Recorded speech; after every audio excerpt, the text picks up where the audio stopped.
Let's make this cup in Blender, and this is a museum of Mahmoud.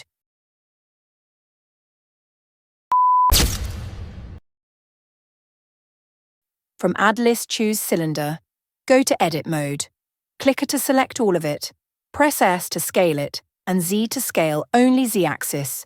Give it few loop cuts, and scale it.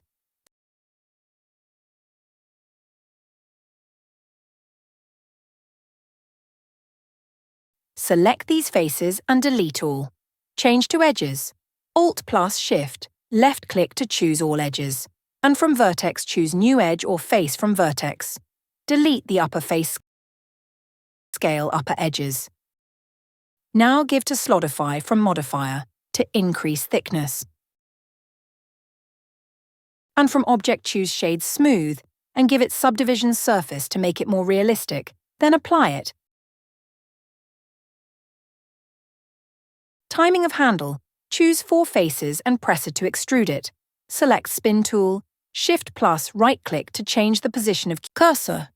Use the spin. Change the axis to get your aim.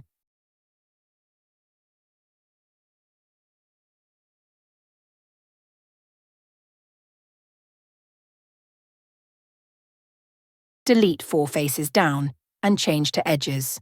Choose last edges and hold Shift. Also choose edges of 4 faces. Right. Click. Choose Bridge Edge Loops. To fix the handle, select Loop Cuts. Make loop cut by lift-click and hold the click and drag it to the cup. One more time upper. Now you have your cup. Give it some materials from Blender Kit. It is a magic, isn't it? Subscribe now to watch more 3D magic. Don't forget to be happy. It's a museum of Mahmoud.